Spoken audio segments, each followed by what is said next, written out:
میں تو حیرت میں ڈوب جاتا ہوں جب خواتین ہاتھوں میں پلے کارڈ اٹھائے میرا جسم میری مرضی کا نعرہ لیے میدان عمل میں کود پڑتی ہیں، اور پھر اس سے بڑے دکھ کی بات یہ ہے کہ ہمارا میڈیا ان کے پیچھے کسی نہ کسی انداز سے کھڑا ہو جاتا ہے اور ایک ماحول پیدا کیا جاتا ہے کہ اس کی زیادہ سے زیادہ تشہیر ہو۔ میرا معاشرہ، میرا دین، میری مشرقی روایات، میرا کلچر، میرا تمدن، میری تہذیب اس کی حمایت نہیں کرتا۔ میرا دین تو مجھے اس بات کا سبق دیتا ہے، میری بہن کو، میری بیٹی کو، میری ماں کو، میری بیوی کو میرا دین یہ سبق دیتا ہے کہ وَلَا تَضْرِبْنَ بِأَرْجُلِهِنَّ لِيُعْلَمَ مَا يُخْفِينَ مِنْ زِينَتِهِنَّ، کہ وہ اتنے زور سے قدم بھی نہ رکھیں کہ ان کے پاؤں میں پڑے ہوئے پازیب کی چھنکار غیر مرد کے کانوں تک پہنچے۔ جو اسلام اپنی شہزادیوں کے پاؤں میں پڑے ہوئے پازیب کی جھنکار بھی غیر مرد تک جانے سے روکتا ہے، تو کیسے گوارا کیا جا سکے کہ ٹھمکے لگا کے عورتیں ہاتھوں میں پلے کارڈ اٹھائے بلند آواز سے نعرے لگا رہی ہوں اور جو ہے وہ دھمک دھمک کر کے جو ہے وہ اپنے حقوق مانگ رہی ہو۔ تم حقوق کس سے مانگتے ہو؟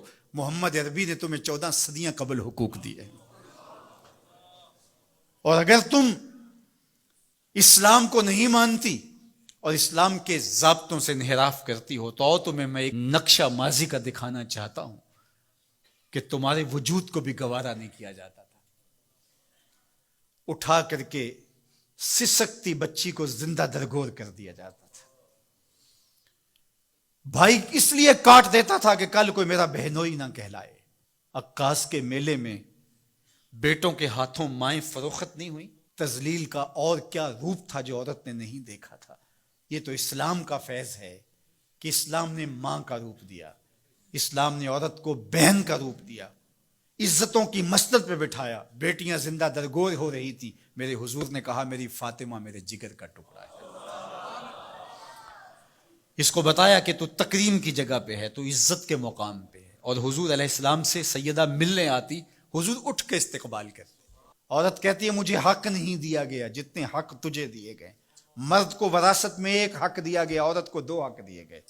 وہ باپ کی وراثت میں بھی حق لیتی ہے، شوہر کی وراثت میں بھی حق لیتی ہے، اس کو 2 حق دیے گئے۔ تو یہ تو عزت اسلام کی دی ہوئی ہے، یہ تو وقار اسلام کا دیا ہوا ہے۔ اسلام نے تجھے تکریم کی مسند پہ بٹھایا ہے، اسلام تمہیں عزت کے مقام پہ بٹھایا ہے، تو آوارہ ہو گئی، تو ہاتھ میں پلے کارڈ اٹھائے بازاروں میں گھومنے لگی، آوارگی کو اپنا حق سمجھنے لگی۔ یہ تو نقص تھا، یہ تو جاہلیت کے زمانے کی عورتوں کا مزاج تھا۔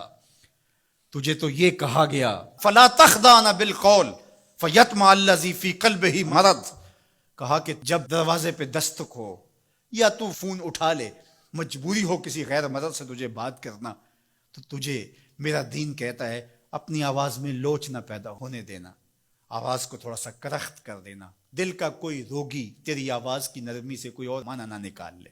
تو اتنی پاک اور پردے دار ہے کہ تیرے بارے میں خیال بھی پاک رہنے چاہیے۔ تجھے دیکھ کے مرد کو ادب سے نظریں جھکانے کا حکم دیا گیا ہے۔ نگاہیں نیچی کر لو، محمد کی شہزادی آ رہی ہے۔ نگاہیں نیچی کر لو، فاطمہ کی بیٹی آ رہی ہے۔ نگاہیں نیچی کر لو، عائشہ کی بیٹی آ رہی ہے۔ تو عزت کے مقام پہ بٹھائی گئی، تو کس نے تجھے آوارہ کر دیا؟ کس نے تجھے بدچلن کر دیا؟